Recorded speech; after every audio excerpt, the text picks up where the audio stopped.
دو خوا په 40 متره باندې راتاو شول.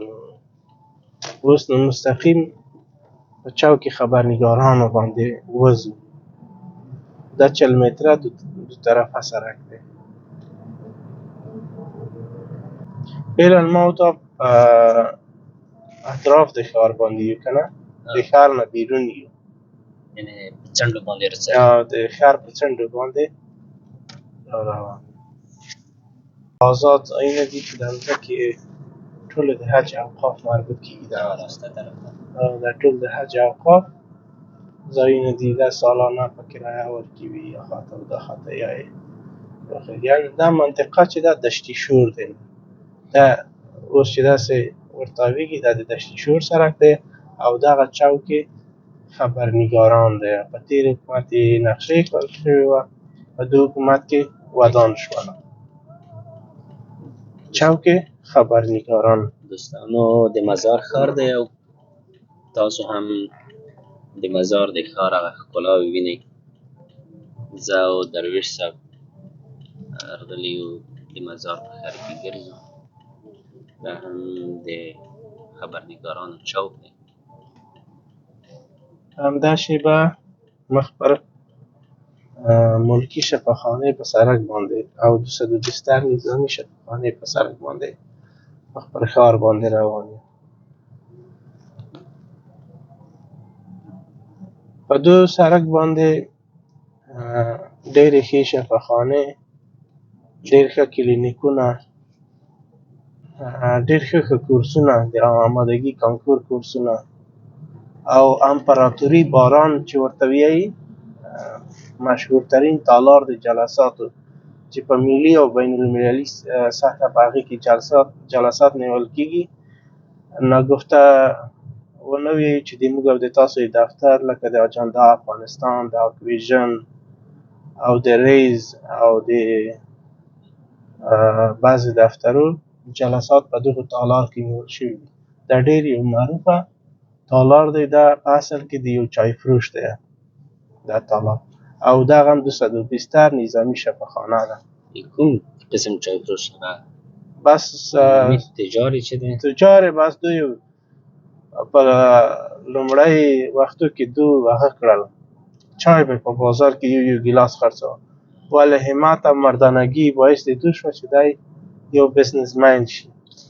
داسې کسانو ژورنالیک باید په افغانستان کې د هر زده کوونکي تر غوږو پورې باید ورسول شي، چې ځکه موږ اکثره انګیزشي کتابونه چې لولو نو هغه ټول د بهرنیانو دي.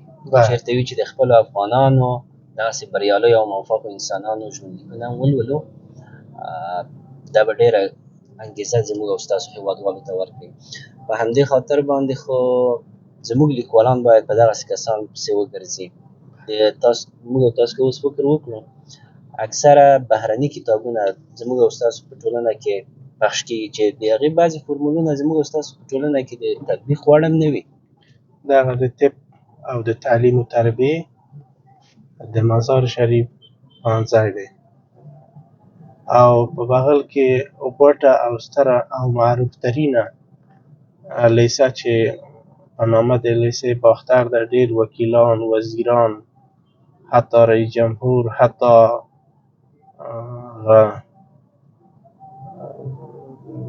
په بین المللي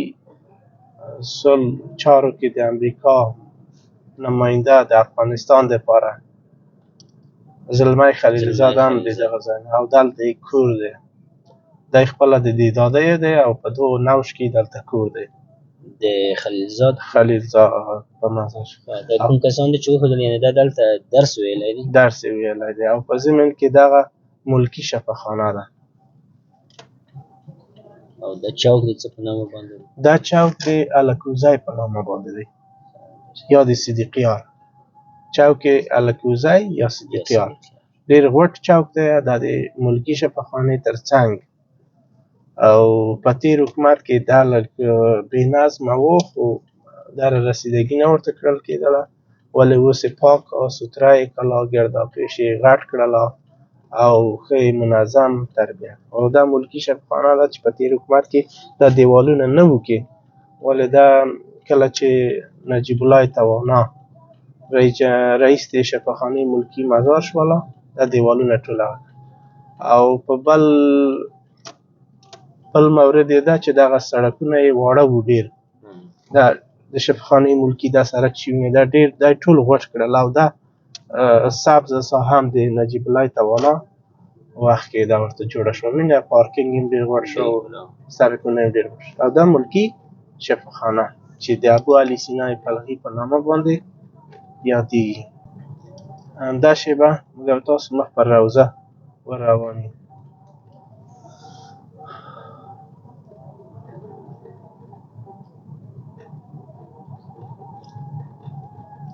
په مزار کې ډېر ښه خبرګر دي ولیکن په دروازې شادیانو کې بیا نو ډېر معروفه برګر دي نه پوهېږم احمدي صاحب چې د تا به د برګر سلاګي په دو سهار کې که برګر خو د موږ تاسو د اکثر افغانانو روزمره خوراک دی او ما خو خوښېږي همدا شیبه ما ورڅه تا ته به بازي درکړو دی چای د سهار چای به لرې کړو ولاړ به شو هم به برګر وخورو هم به یو تفریح شي موږ تاسو دپاره نو د ډوډۍ خو هر چېرته خوړل کېږي او هر وخت خوړل کېږي خو په مزار کې یا په داسې یو ښه ماحول کې هر وخت ګرځېدا بیا یو څه ستونزمنه وي ځکه زه په مزار ښار کې څو وارې تېر بېر شوی یم خو دا د اول ځل دی چې د تاسو د برکته مزار دغه ساحې ټول دی هم ورته معرفي شولې هم ولیدلې او هیله لرمه چې د هغو هېوادوالو چې همدغه ویډیو بیا ګوري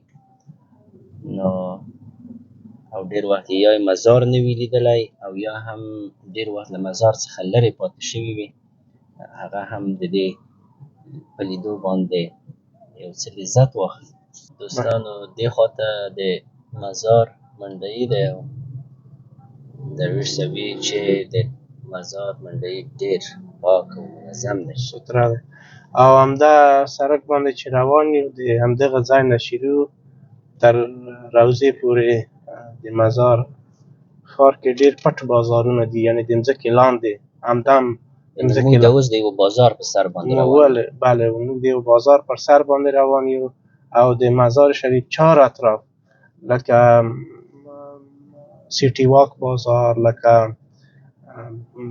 باختر بازار لکه بلخ بازار نو همداسې بازارونه دي مځکې لاندې قالینې ښې او ښه ښه لباسونه پرده سرایونه او په ضمن کې ډېر انتیک فروشۍ طلا فروشۍ او نقره فروشۍ ډېر ښه ښه حسابونه د مځکې لاندې خرڅول کېږي نو دا زیرزمینۍ ټولې فعاله دي ډېرې مجلله دي په میلیاردو ډالره په دې باندې سرمایه ګذارۍ کړل شوي ما په نظر همدا بازارونه به ډېر ښې وي ډېر راحت هم دي ارام هم دي مسجدونه همدا قسم مېمانسرایونه مېمانخانې په دو کې موجودې دي لاندې نو کولی شي او دغه فعلا چې موږ او تاسو ورسېدو سیټي واک دا د ښځو بازار دی یعنې د لاندې په دې کې هغه شیان چې هند کرافټینګ دي ورته وایي په انګلیسي کې یعنې هغه صنایع دستي او دا شیان چې په لاس باندې ګنډل شوي دا ډېر د ښځو دوکانونه دلته دي چپ لاس ته دی وردګ مارکیټ دی او دا وردګ مارکیټ دغه مارکیټ دی چې په دې کې مکمل لباس خرڅېږي او وردګ مارکیټ دی نوی ډېر ښه مارکیټ دی د هغې کې شیک لباسونه خرڅېږي او مخامخ مخابرات او رادیو تلویزیونی ملی بلخ ریاست خارجه عزیزي بانک اسلامیک بانک او برات هوټل چې ډېر معروفه دی نو دغه هوټلونه دي بس دا په دې ریاست انکشاف دهات فعلا موږ او تاسو د روضې په بغل کې د روضې بغل وینې ډېر ښه رنګ شوی دی سوتره شوی دی پاک منظم دی ګرداپیش چمنونه یې شنه شوي اشاري ترافیکي دا ټولې فعاله دي وینې چمن یې ډېر ښه منظم سوتره دی لږ لمر درنو لیدونکو د مخ خانه ده په دې خاطر باندې تصویر یو څه ښه په راځي. دا ټوله د روضې ساحه ده. دا یعنې بله دروازه بله دا دروازه یې مخ په شرق باندې ده، د کابل د اډې نه چې کله راځې په دغو دوو سړکو باندې راځې، او دغه دوه لاسونه چې دي دغه چارایي دا سابق د مسعود په نامه باندې وه، او اوس نو په تبریکي پیامو باندې او په ضمن کې آیات الکرسي باندې پوښل شوې ده. او دلته یو معروفه لیسه په نامه د سلطان غیاث الدین ده چې دا ډېره درې منزله دوه منزله لیسه ده.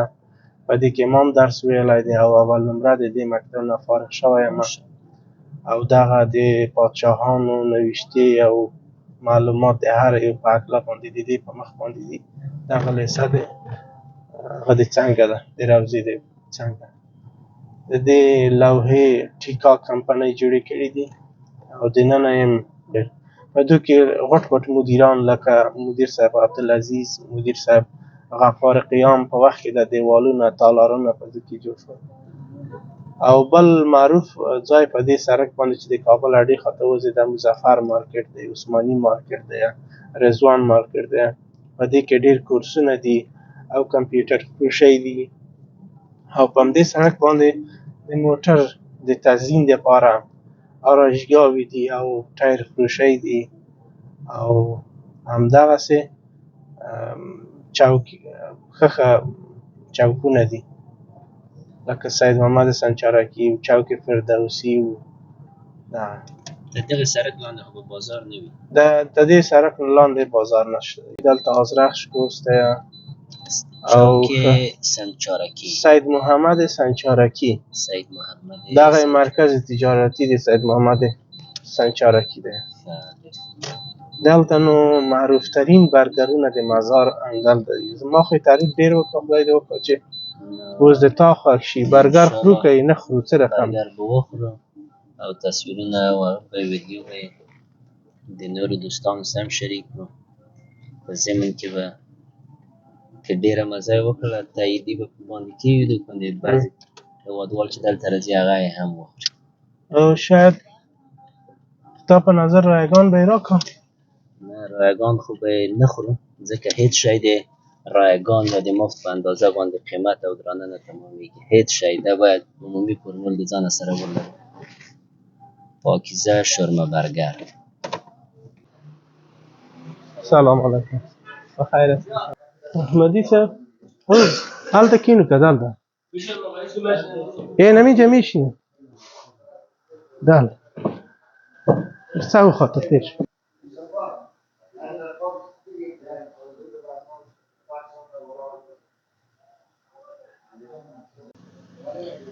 ښه درویش صاحب، د دې برګر توصیف دې کولو؟ بله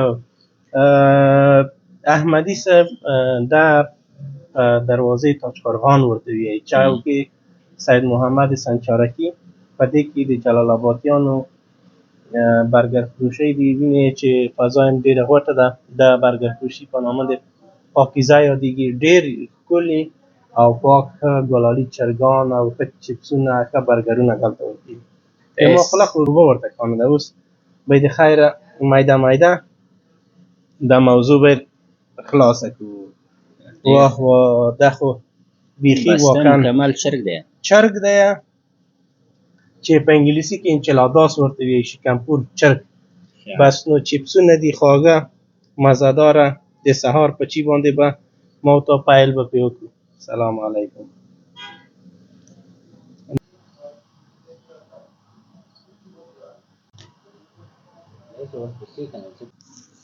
احمدي صاحب مهرباني وکړئ چپسونه مو وخوړل، څه رقم؟ والله درویش صاحب واقعا یو ښه ځای ته در وستلی ومه، او ارزښت د دې لري چې خلکو ته یې سړی تعریف او توصیف وکړي چې واقعا ډېر خوشمزه او مزهدار شی دی چې په مزار شریف کې مو وخوړل. بس نو انشاءالله چې نور هېوادوال هم چې کله مزار ته رسي او د دغه برګر څخه استفاده وکړي. ډیره مننه احمدي صاحب، موږ خو ډیر خوشحاله یو چې تاسو راغللی. خو زه څو وارې تاسو مزار کې تېر و بېر شوی یم، ولې بدبختانه ووایئ نه پوهېږي چې په موږ هم خیال نه دی تللی که څه خلو تو خاطر رانغللی یم چې موږ یادېدلی یم والا ډېر مې یادېدې ما کله به دې ووینو. تاسو خو نامخته مخور خلک یې، د ښو خلکو سم سروکار دی. او بله دا چې په مزار کې خو موږ کټ مټ په خدمت کې یو، څه شته امکانات چې لرو په مزار کې موږ همیشه ستاسو په خدمت کې یو. درویش صاحب د تاسو هغه اخلاص او حسن نیت ماته معلوم دی، نو مخکې هم زرغلی وم، او دا چې قسمت په یو ځای کې نه وي بیا هغې ځای ته سړی نشي تللی. دا چې په دومره وخت کې موږ نشوی سره لیدلی، نو قسمت په ده د مزار اوبه او